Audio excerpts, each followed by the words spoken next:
This is my coolant passage cleaning out system. It is a small electric pump running Evapo-Rust through the cooling passages of this 1935 Lincoln K V12. What you see is the system in action. You can hear the pump running. The blue hoses are feeding pressurized Evapo-Rust into the block. And it is filling the block and coming out the water outlets here. And you can see I installed them upside down just to make it easier.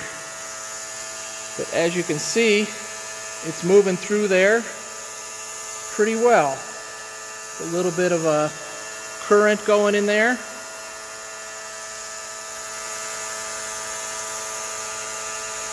So as it circulates, it's de-rusting the inside of the block, carrying it down through these red drain hoses back into the bucket, which also has a heater in it.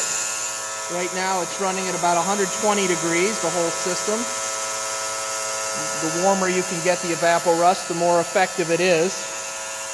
It's working on both sides here. You can see it flowing through this one as well. A little bit of turbulence, which I think is good, showing that the Evapo-Rust is agitating inside the block. I have valves at the bottom of each of the outlets so I can throttle it a bit to keep pressure inside the block to make sure it fills every nook and cranny before draining out. And I can also close the valves both at the output side and these valves coming off the pump to lock the Evapo-Rust inside the block when the pump isn't running and just let it soak. And it's been running in various combinations for about 3 weeks now. And the Evapo-Rust is about as dark as it's going to get. I think it has probably done all the work it's going to do. There's a close-up of the pump. And here's the Evapo-Rust doing its thing. You can see a little bit of steam on there. It's about 120 degrees moving through there, and even the block is warm to the touch. Borderline hot. I made these custom fittings for the side of the block so that I'm able to feed the whole system through.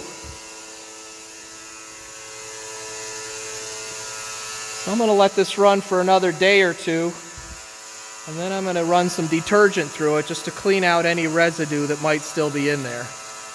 But I think that's probably done as good a job as we can hope as far as cleaning out the inside of an engine. And hopefully there will be no temperature problems once it's all assembled and back in the car and running. It'll work well with a new radiator and hopefully cure all the cooling problems. But the system, once I got it dialed in, the system seems to work pretty well. Once I have the flow right and making sure that it's covering all of the water jackets. I'm pretty pleased with the end result. Thanks for watching.